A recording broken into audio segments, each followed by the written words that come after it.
시청자 여러분 안녕하십니까.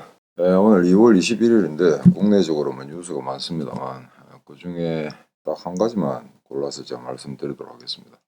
국회의원들의 외국 출장권인데요. 그에 대해서 동아일보에서 아마 특집 기사를 낸 것 같습니다. 동아 리서치를 통해서 여러 가지 조사를 한 건데 제가 왜 이걸 여러분들에게 말씀드리고자 하면은 제 스스로가 한 30년 넘게 외교관 생활하면서 제 공간에 근무할 때 이런 국회의원들, 조사단, 대표단, 국정감사, 출장단 이런 사람들을 이제 많이 겪게 됩니다. 그게 실질적인 경험이 있기 때문에 저희가 말씀드렸는데 이게 지금 수십 년 전부터 문제가 되어 왔습니다. 국회의원들이라는 게 국내 일을 담당하는 사람들인데 이것들이 지가 무슨 외교관이냐 의원 외교한답시고 돌아다니거든요. 그래가지고 지금 이게 뭐 매년 거의 약방의 감초처럼 신문들이 심심할 땐 이런 걸 끄집어냅니다. 그런데 수십 년이 지나도 하나도 이게 시정 조치가 안 된 거거든요.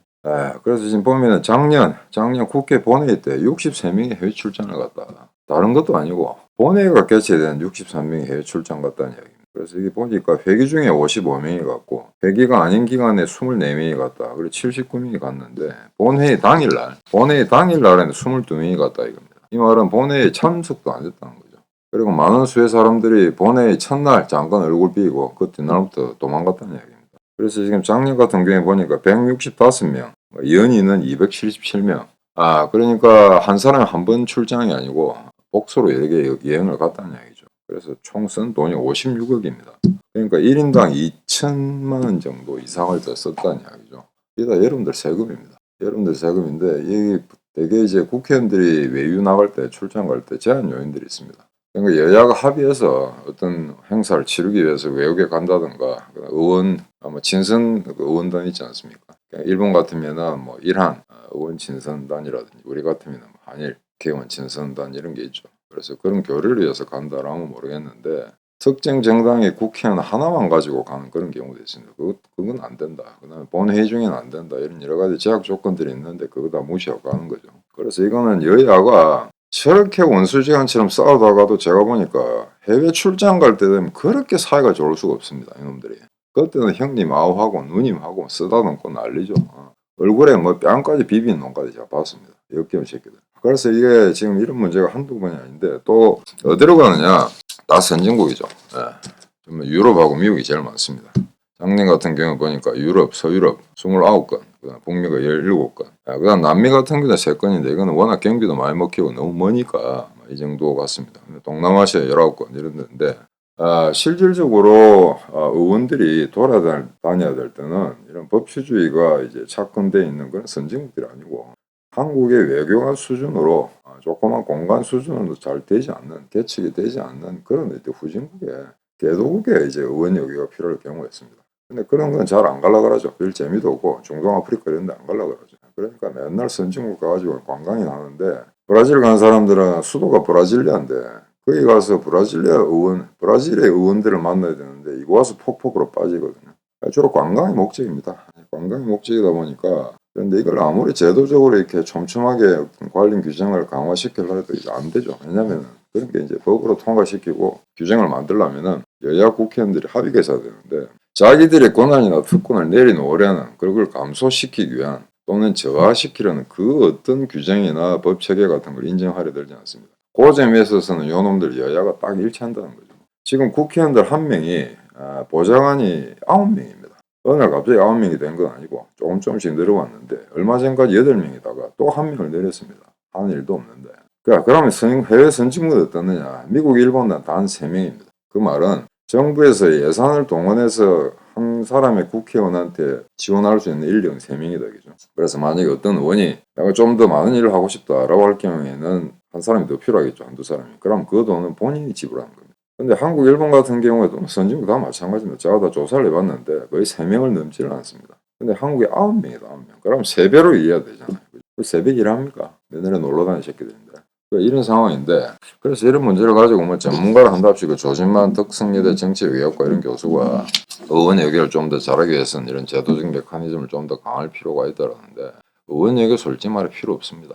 여러분들이 상식적으로 아셔야 될 게 국회의원들, 국회의장이 어떤 나라에 가서 악수하고 만찬하고 여러 가지 뭐 스피치하고 행사에 참석한다고 해서 그 행동은 아무런 공식성을 담보할 수가 없습니다. 왜냐하면 한 나라의 대표기관은 정부입니다. 정부 공무원입니다. 그러니까 어떤 나라 국제회의에 가서 국회의원이 하는 말은 아무리 멋들어지는 스피치를 한다 하더라도 그거는 법적 효력이 없습니다. 그러니까 설사 여야 어느 국회의원들이 한국 정부의 어떤 그 기조, 그다음에 정책 노선과 다른 이야기를 한다 하더라도 아무 문제가 되지 않습니다. 국회의원은 발언은 자유니까. 따라서 이러한 아무리 고위직이고 국회의원에서 무슨 법사위원장이고 외통위원장이고 하더라도 이 사람들은 어떤 일을 어떤 정부의 일을 결정할 수 있는 아무런 권한이 없습니다. 차라리 그 정부에 있는 서기관이나 추사나 사무관이나 이런 사람들의 발언이나 노트나 보고서가 훨씬 더 법적인 정당성을 갖게 되는 거죠. 그걸 여러분들 잘 아셔야 됩니다. 국회는 아무런 법적 권한이 없습니다. 일단 모든 나라의 외교 국방이라든가 행정 처리라든가 정부가 하고 있습니다. 그 정부거든요. 이거는 의회입니다. 입법부기 때문에 정부하고는 아무 관련이 없습니다. 그래서 우리나라 국회의원들이 미국 갔다 일본 갔다 어디 가서 뭐를 떠들어도 한국 정부는 거기에 대해서 아무런 법적 구속력을 받지를 않습니다. 그렇기 때문에 하나만 한 일이라는 거죠. 다만 어떤 개도국에 가가지고 어떤 우리가 어떤 그 건설 프로젝트를 따낸다든가 이런 경우에 공식적인 절차만 가지고 안 되니까 거기 있는 국회의원들과의 어떤 교분, 친분 관계를 이용해서 한국 기업에 유리하게 어떤 법이 적용될 수 있는 그런 어떤 기반을 마련한다든지 그런 측면에서는 의원들이 필요할지 모르나 그런 걸 제가 하는 의원들을 별로 본 적이 없습니다. 그래서 이제 제가 외교 생활을 하면서 사례들을 갖다 좀 말씀드리겠는데 이게 얼마나 좀 추적고 유치한가 하면은 여야 국회의원단이 와서 대여섯 명이 옵니다. 오게 되면은 거기서 꽤 높은 사람들을 이제 방문할 수 있도록 제가 주선을 하죠. 경우에 따라서는 뭐 총리나 장관급도 이렇게 만나게 해주고 대개 이제 국회의원들이 오면은 이제 그 상대방 국회의 외교통상위원회라든가 그런 쪽의 위원장 또는 부위원장 잘 되면은 뭐 어떤 특정 집권당의 원내대표라든가 이런 사람을 만나게 해주고 이제 이야기를 합니다. 이야기를 하는데 제가 제가 한가리 있을 때 이야기인데 그게 한가리에 군델이라고 최고 레스토랑이 있습니다. 엄청나게 비싼 식당이죠. 근데 그걸 어떻게 알았는지 국회의원들이 와가지고 그날 행사가 굉장히 복잡한데 오전 오후 다 무슨 일이 있었죠. 근데 점심에 꼭 그 군델 식당을 가보겠다는 겁니다. 그래서 제가 이야기를 했죠. 여기 가게 되면은 최소한 2시간을 앉아서 밥을 먹어야 되는데 그럼 다음 일정에 지장이 있다.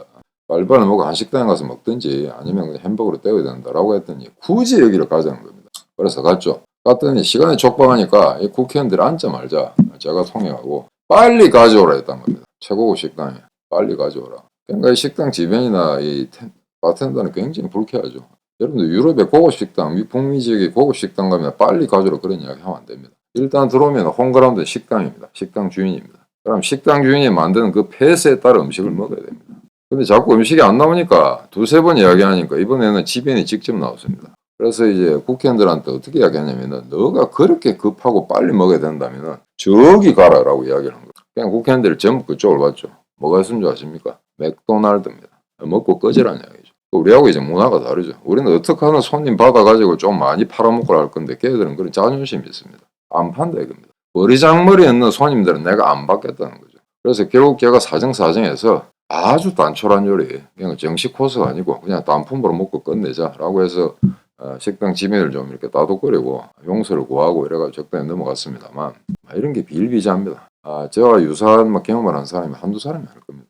그 다음에 또 웃긴 놈들이 하나 있었는데 우윤근이라고 얼마 전에 그 러시아 대사하다가 보고도 안 하고 국내에 들어왔다가 번거지 모자 쓰고 나가다가 뭐 들키고 그런 해프닝이 있었던 사람이죠. 이 사람이 원래 이제 민주당 출신인데 뭐 노무현이가 집권하면서 그 당이 안 들어가고 따로 떨어진 무소속으로 나와서 또 이제 국회의원 된 사람이에요. 제주도 좋죠. 그래 와가지고 독일에 2번이나 왔어요. 제가 독일 대사관에 근무할 때 2번이나 안 하고 별 할 일도 없는데 그러고 정말 이제 와서 정말 일을 하려면은 여기 해당 방문하는 국가의 회기가 어땠는지 일정이 어땠는지를 조사를 하고 해야 될 거 아닙니까? 언제 오냐면은 되게 크리스마스, 연말 연시 요때 옵니다. 이때 되면은 그 해당 국가의 국회의원들은 다 지방에 내려가고 없습니다. 중앙에 없어요.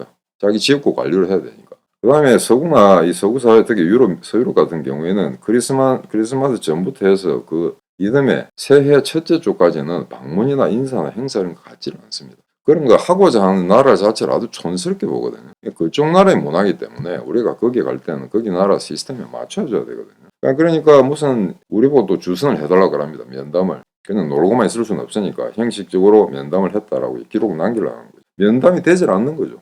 사람들 다 지방 가고 없는데 그러니까 어수룩한 애들, 그냥 하다못해 그냥 무슨 연구소 소장이라든지 아무런 뭐 실권이 없는 중급 하급 공무원들 만나게 해주고 끝나는 경우가 한두 번이 아닙니다. 그래서 이런 걸 하고 나면 이제 국회의원을 한번 보내고 나면 이제 자괴감이 굉장히 이제 생기는데, 어떤 경우에는 또 이런 것도 있습니다. 국회의원들 대규모 국회의원단이 왔는데 작을 명단을 들고 이제 의전 파트에 가가지고 이제 면담을 주선해 달라고 했더니 24시간 후에 연락이 왔어요. 당신 좀 들어와야 되겠다, 본부에. 그래서 제가 들어갔죠. 들어갔더니 그게 이제 의전국장이 하는 이야기가, 이 사람들 국회의원 맞냐라는 거야. 한 국회의원들 보고 국회의원 맞다, 왜 그러냐 그랬더니 이 사람들 이력서를 보니까 정당을 어떤 놈이 7번 8번 바꾼 놈이 있다 이거야. 이게 국회의원이 이럴 수가 없다는 거죠. 왜? 다른 나라는 대개 한 정당을 갖다가 선택을 하면 죽는 날까지 그 정당입니다. 당을 바꾸질 않습니다. 우리는 부지기수로 바꾸잖아요. 그래서 제가 설명을 하는데 무려 30분이 걸렸습니다. 이 당이 그 당이고 그 당이 이 당이다. 왜? 우리는 총선할 때마다 대선할 때마다 당 이름이 바뀌잖아요. 한나라당, 자유한국당, 그 다음에 또 무슨 미래당, 뭐 지금은 뭡니까? 하여튼. 그러니까 2, 3년 간격으로 당 이름이 바뀌는 이런 나라 전 세계에 없거든요. 그러니까 그거를 한참을 설명을 하니까 소속된 인원들 다 똑같다. 다만 당 이름만 바뀌었을 뿐이다. 그걸 설명하는데 그 2, 30분이 소요됐습니다. 그래서 겨우 이제 이해를 시키는 거죠. 그런 창피한 와중에 자 우영건 이 사람이 혼자 온 거예요. 또 혼자 가지 뭘 해달라니까 됩니까? 주말에 아무것도 안 되죠. 그래서 우리가 반미고 그냥 돌려보내는 겁니다. 그랬더니 자기 옛날 이야기 한다면서 파키스탄 K2, 이 K2 산이라는 게 에베레스트 다음으로 높은 산입니다. 전 세계에. 거기 자기가 가봤는데 아마 이게 막 이 마음이 트이고 뭐 세상의 모든 번뇌 이런 게 다 가라앉더라. 근데 거기 올라갈 수가 없거든요. K2에. 어디까지 올라가느냐 당신. 중간쯤까지 갔느냐. 베이스 캠프에서 뭔 정상을 바라다 본 거냐. 계속 이제 추궁을 했더니 그 대답을 안 하려고 그래요. 그래서 제가 또 성과를 좀 있어서 그 K2 그 산 나도 잘 아는데 계속 집요하게 저도 질문했죠. 그랬더니 베이스 캠프도 아니고 베이스 캠프 밑에 베이스 캠프로 식량과 물자 자재들 조달하는 그런 이제 병창 기지 비슷한 그게 있었던 겁니다.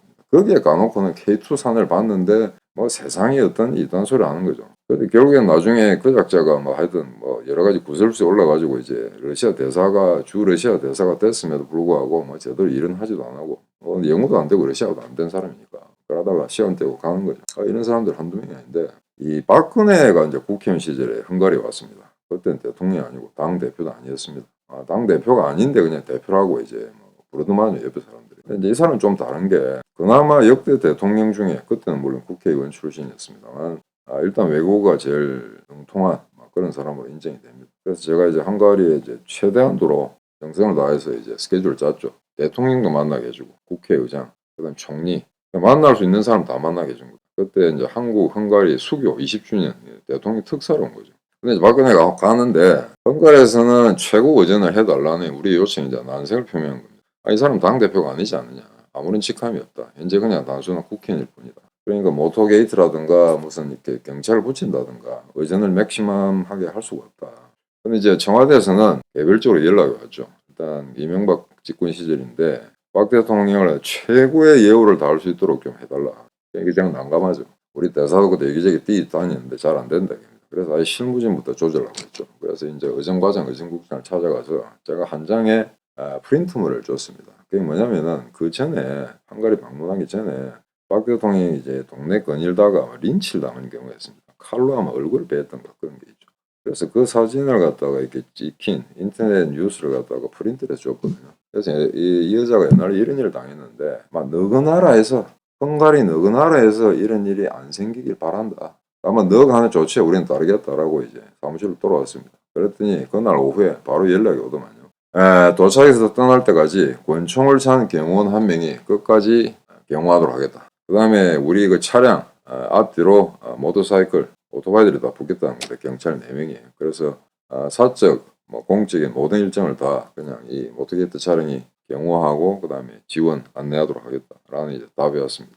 그래서 이제 우리로서는 이제 한수름 나왔죠. 그래서 최고의 예우를 해줬는데 이 박근혜 그 전 대통령이 헝가리에 다녀와서 이제 그쪽에 다시 한번 구속 조치 차원에서 제가 쭉 돌아봤더니 면담이 어땠느냐 이야기했더니 다 한결같이 좋은 이야기를 합니다. 왜? 한국 공무원들이나 국회의원들은 이런 양자 회담을 할 때 대사관에서 써준 자료를 이렇게 읽기 위해서 머리를 숙이고 상대방 얼굴을 보질 않는다는 거죠. 그러니까 아는 것도 없고 배운 것도 없다는 이야기. 근데 박근혜는 그 전날 호텔 방에서 다 공부하고 난 다음에 아무런 페이퍼 한 장 없이 앉아서 이렇게 이야기했습니다. 물론 헝가리니까 이제 처음에 인사말은 영어로 잠깐 하고 그다음에 헝가리 이제 통역을 썼는데 그때 대사관에 있던 이제 한국 여직원 정식 통역사죠. 그 사람이 통역을 했는데 그러니까 한 2, 30분 또는 길게는 40분 정도의 이제 대화를 하는데 거기 페이퍼 한 장 없이 아무런 준비 없이 한다는 게 쉽지 않습니다. 그러니까 그 여자가 어떠한 정치적 결정에 있어서 굉장히 더듬수를 쏘는 거는 뭐 우리가 여러 번 봐왔으나 일단 그런 행정적인 그런 내용들, 사무적인 내용에 있어서는 역대 대통령 중에 가장 외교부 말을 잘 듣는 공부를 해온다는 거죠. 공부해오고 페이퍼가 없으니까 어떤 말씀 자료 이런 게 없으니까 상대방 얼굴을 이제 주시하면서 이야기를 할 수 있다는 거죠. 그런 점에서는 이제 굉장히 서구적인 매너를 갖다가 체득한 사람이다. 그래서 헝가리에서 뭐 대통령실이나 외교부에서 굉장히 이제 좋은 그런 평가를 받았습니다. 그래서 지금 이제 박 전 대통령 한 단면인데 그렇다고 해서 그걸 가지고 이 사람을 다 미화시킬 이유는 없겠습니다만 일단 뭐 그렇다는 이야기를 제가 전달하고자 합니다. 그래서 제가 경험했던 그 다른 어떤 국회의원들보다도 월등히 이런 측면에서는 능력이 있다. 굉장히 이제 그 대화도 굉장히 자연스럽게 하고 그다음에 우리가 정해준 가이드라인에 절대 넘지를 않습니다. 이런 이야기는 삼가해라. 그다음에 이런 이야기는 중점적으로 좀 강조해주기 바란다.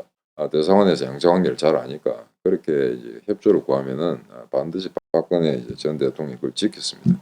자, 그래서 이런 이제 배포 있는 그런 이야기를 했다고 제장을 하는데 이 방송을 보시면서 야 허대선 니는 그러면 뭐 매번 그렇게 싸웠냐? 국회의원들은 어차피 머리 조아리고 지금까지 살아온 거 아니냐라고 뭐 말씀하실지 모르겠는데 제가 국회의원하고 굉장히 고위직 있는 사람과 대판 싸운 적이 있습니다. 직접 싸우진 않았는데 그때 아마 제가 그 서기관밖에 안 됐을 겁니다. 서기관밖에 안 됐는데 오전에 국회 외통위원장이 이제 보좌관에 전화가 왔습니다. 그래서 어떤 자료가 필요하니까 빨리 내놔라. 근데 이거 빨리 안 되죠. 여러 가지 조사를 해야 되니까. 그래서 이제 11시 15분쯤 그런 부탁을 받았는데 곧 뭐 점심시간이니까 점심을 먹으러 나갔다 이겁니다. 그러니까 점심시간 내내 전화를 했겠죠. 그때는 핸드폰이 없던 시절이라. 자, 그러다 보니까 1시쯤 돼서 들어왔는데 전화가 이제 불이 나는 거죠. 그러니까 여직원이 전화를 받았더니 난리를 친 겁니다. 왜 자료를 빨리 가지고 오지 않냐. 11시 15분 했는데 1시간이면 불과 2시간도 안 된 사이지 않습니까? 그런데 자료 내라고 난리 치는 거죠. 워낙 이렇게 야단을 치고 이러니까 그 어린 여직원이 이제 눈물이 글썽글썽할 정도로 겁이 질려 있었어요. 그래서 제가 전화를 받았죠. 왜 그러느냐? 왜 자료를 안 주느냐? 그래서 제가 그랬죠. 야, 11시 15분에 자료를 달라 했는데 그게 어떻게 지금 이 시간이 나오냐? 좀 기다려라. 그랬더니 아니 점심시간에도 시간이 있잖아요. 라고 저한테 반문을 하는 겁니다. 그래서 제가 그랬죠. 밥은 먹어야지 이 사람아. 라고 했더니 지금 말씀을 그렇게 하시면은 나중에 곤란하실 텐데요. 라고 협박을 하는 거예요. 그래서 제가 어떻게 했습니까? 야 임마 네 보좌관 계급장하고 내 서의관 계급장 띄고 오늘 오후 3시에 여의도에서 한번 붙자. 야 이놈 새끼야. 라고 했더니 바로 전화가 끊어지더라고. 그러고 나서 불과 5분이 안 돼가지고 제가 모시고 있던 이수혁 부주국장실에서 전화가 왔어요. 빨리 올라오라고. 갔더니 지금 외통위원장이 전화가 왔다 이게. 이제 지그 부하가 찔렀겠죠. 외교부에 뭘 자료를 요청했는데 어떤 건방진 서기관이 협조를 안 한다. 그랬더니 다른 그 국회의원도 아니고 외통위원장인데 이 큰일 났다. 그래서 제가 자초진 이야기를 했죠. 이런 버리장모 없는 새끼들한테 도와줄 이유가 없다. 나는 안 하겠다라고 얘기했습니다. 국장한테. 그랬더니 그 국장이 이수혁 때 얼마 전에 이수혁이라고 문정권 때 이제 주미대사 하는 사람입니다. 그랬더니 그 사람도 우리 과장한테 일을 시키고 저는 손 안 댔어요. 과장이 결국 그 자료를 들고 오후 3시에 국회를 찾아갔습니다. 자, 이렇게 되니까 이게 행정부가 입법의 신여가 되는 거죠. 상권 분립이라는 것은 서로 대등한 관계를 유지해야 되는 거예요. 어느 한쪽이 자료를 요청할 때는 자료를 요청하는 놈이 머리 숙이고 달라고 해야 됩니다. 우리나라 같은 그렇지 않죠. 입법부, 사법부, 행정부가 제일 신여입니다. 박정희 때는 행정부가 제일 셌는데 그때는 입법부, 사법부 존재감도 없었죠. 이게 민주화되는 과정에서 국회 독재가 시작된 겁니다. 그런 차원에서는 공무원으로서는 오히려 옛날 독재 시절이 더 일하기 편했다고 이야기할 수도 있죠. 그렇다고 제가 독재를 옹호하는 건 아닙니다만 그런 이제 문제가 있었다는 거죠. 그래서 지금 일본에서는 어떻게 하느냐. 일본도 우리하고 정치 문화가 비슷한데 다만 의원 내각제는 차이가 있죠. 근데 이 사람들도 이제 국회의원들도 툭 하나 밖에 놀러 다니고 하니까 세비가 아깝다. 그런 게 지난 수십 년 동안 계속 이제 여론의 도마에 올랐습니다. 그러다가 20세기가 끝나고 난 다음에 일본 유권자들이 이제 하나의 거대한 운동을 시작했죠. 다른 건 모르겠는데 바깥에 나와가지고 회기 중에 바깥에 나와가지고 돈 쓰는 국회의원들 이 의원들은 철저히 낙선을 시켜야 된다. 그러니까 대대적인 수십 년에 걸친 낙선 운동을 하게 됐습니다. 그게 효과를 봤습니다. 어떻게 하냐면은 선거가 있을 때 이 국회의원은 지난 회기 때 며칠 의대 외국에 가고 거기서 무슨 일을 했다는 걸 다 까발리는 겁니다. 여야 관계없이. 중립적인 시민단체도 그런 일을 했다는 거죠. 우리 같으면 민주당 소속에 있는 시민단체가 저쪽에 국민의힘당이나 이런 쪽에 있던 비리 같은 걸 이제 꼬집어낼 거고 또 이제 반대 경우도 있겠죠. 근데 일본 같은 경우에는 중립적인 시민단체가 양쪽을 다 싣는 거라는 얘기예요. 지금 일본 외무성이 물어봤더니 요 한 7, 8년 좀 길게 잡아서는 10년 전부터 그런 일이 없다는 겁니다. 서로 안 나가려는 거죠. 왜? 당선이 안 되니까. 이게 외놈들 무서운 겁니다. 자, 요즘 일본에서 한국 상품 안 팔리거든요. 현대차도 안 팔리고 삼성폰도 안 팔립니다. 조국이 쓸데없이 반일 감정 부추겨 가면서 지금 몇십 조의 어떤 무역 거래량 이런 게 사라졌는데 일본하고 그 대체를 중국과 미국이 메꾸게 되죠. 그런 차원에서 일본과 경제 관계라는 게 굉장히 악화됐는데 자, 그러면 일본 같은 나라가 한국이 그렇게 치고 나온다고 해서 한국 상품 불매 운동 이런 거 대대적으로 하지 않습니다. 어떤 시민단체든지 정당이든지 매스컴이든지 그렇게 보복하지는 않습니다. 다만 일반 시민들이 지켜보는 거죠. 아, 요것들 봐라. 자, 그러고 나서는 어떻게 합니까? 서로 아무도 연계도 맺지 않은 일반 개개인, 일반 국민들이 한국 상품 사지 말자고 무언의 합의를 하는 겁니다. 그러고 나서 조용히 한국 상품 안 사는 겁니다. 애플 사지 삼성 안 산다냐. 아무리 가격 차가 나더라도. 이런 게 무서운 거거든요. 우리는 어떻습니까? 일본 상품 불매 운동이니 유니클로 사지 말자고 쌩 난리를 치놓고는 지금 보세요. 여행 자유 좀 풀리니까 코로나 풀리니까 일본으로 나가잖아요. 코로나 전에도 중국으로 가는 관광객이 5배가 일본으로 갔습니다. 이게 다 친일파들 아니야 이 마그들. 지금 들리는 소문에 하면은 일본에 있는 동경이나 오사카 식당에 한국 식당이나 외국 식당이든 간에 일식당이든 간에 3명 중에 1명이 한국 사람이라는 거예요. 말만 하는 거죠. 말만 떠벌리고 행동 안 하는 거예요. 남 눈치 보고. 그래서 제가 그 당시 조국이가 하도 난리칠 때 그때 창원에 경남도청에 파견 나와 있었는데 경남도청의 직원들이 일본으로 출장 내지 여행 가려다가 사적인 여행을 가려다가 조국이가 그 난리치니까 그걸 또 취소하고 하는 걸 봤습니다. 이 정도로 이제 남 눈치 보고 지가 지돈 써가지고 여행 가는데 남 눈치 보는 나라거든요. 근데 다만 이제 한 가지 제가 일반 국회의원들을 비교해서 경남도청의 공무원들 칭찬하고 싶은 거는 제가 그때 2018년이죠. 겨울에 독일 한 나라를 딱 집어서 출장을 나갔습니다. 4박 5일로. 근데 되게 그럴 경우에 되게 놀죠. 국회의원들하고 똑같이 그 가서 관광이나 하고 그 다음에 뭐 의제도 별로 없습니다. 그 다음에 우선 질문하라 그러면 질문도 하지 않고 하는데 제가 이 친구들 데리고 왔는데 지방 공무원들입니다. 근데 놀라운 거는 한 사람도 쉬지를 않는다는 겁니다. 어떤 브리핑 세션이 끝난 다음에 질문을 하니까 그 사회자가 질문을 감당하기 힘들 정도로 많은 질문을 하더라는 거죠. 그거는 그 당시 경남도청의 실무자들이 굉장히 부단한 노력을 하고 사전 준비를 철저히 했다는 겁니다. 그래서 그 담당자가 독일 담당자가 저한테 그런 얘기를 하더라고요. 지금까지 오는 한국 그 대표단 중에 가장 열성적이었다. 우리가 당황할 정도로 상당히 이제 내공 있는 그런 질문들을 많이 하더라. 그래서 이 자리를 빌어서 지방 공무원들을 칭찬하고 싶은데 대부분은 그렇지 않습니다. 제가 옛날에 어떤 공무원들 그 단체를 받았는데 현직에 있을 때 수십 명이 왔습니다. 너무 많죠. 독일 사람이 이제 안내를 쭉 하죠, 이렇게. 이건 이렇다, 저건 저렇다. 우리 뭐 독일 법 체계에서는 이런 사업을 한다. 쭉 이야기를 쭉 합니다. 한참 하고 나서 질문이라는 거, 질문이 한 사람도 없는 겁니다. 굉장히 당황하죠. 그 사람 좀 무안하기도 하고. 그랬더니 하루가 지난 다음에 그 담당자가 저한테 전화를 합니다. 혹시 자기가 잘못한 게 있냐, 이게. 자기가 열심히 준비했는데. 왜 그러냐라니까. 내가 이야기를 했는데 한 사람도 너가 대표단에서 질문이 없었다. 그럼 내가 뭔가 잘못한 게 되지 않겠니라고 이야기했다. 그래서 제가 이랬습니다. 좀 거짓말했죠. 야, 그 친구들이 지금 유럽하고 동구권하고 이제 열 몇 나라를 돌고 독일이 마지막인데 좀 지쳐서 그렇다. 이해해달라. 라고 했는데 사실은 미안합니다. 독일이 그 순례 방문의 첫 출발지였습니다. 프랑크푸르트 오거든요. 그 다음에 베를린으로. 그 다음에 이제 다른 나라 동구권이라 도는 그런 코스였습니다. 지쳐가지고 일을 하는 게 아니고 아무것도 준비를 안 해왔던 거죠. 이게 우리나라 국회의원들, 그 다음 공무원들 해외 출장의 현실입니다. 제가 입부할 때 1987년 입부할 때 그때의 이야기하고 지금하고 하나도 달라진 게 없습니다. 이거 여러분들 어떻게 생각하십니까? 여러분들 다 세금입니다. 이 세금 가지고 작년에 국회의원 한 명이 2천만 원을 갖다가 외국에 가서 썼다는 이야기. 고급 호텔. 그 다음에 전부 비행기는 전부 비즈니스이죠. 여러분들 세금입니다.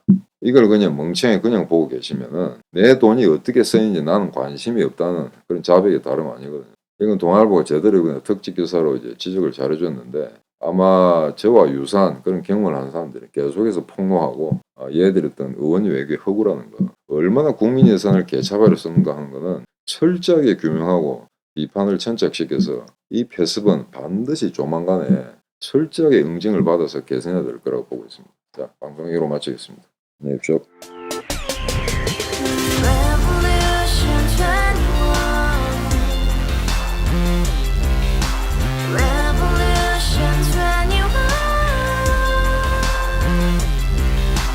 서른 월세 30 코인빚만 300 서울에 온지 벌써 10년 아둥바둥 버텼지만 여전히 난 반지 하에 제왕 곰팡이 연문제약 내비랑 깡통망통 완전히 폭망 고시원 창문만큼 작아진 내 꿈 연애 결혼 내 집 모든 게 헛꿈 1년 전 떠난 여친 울며 말했지 같이 살자 평생 가본 게 꼬꼬꼬라지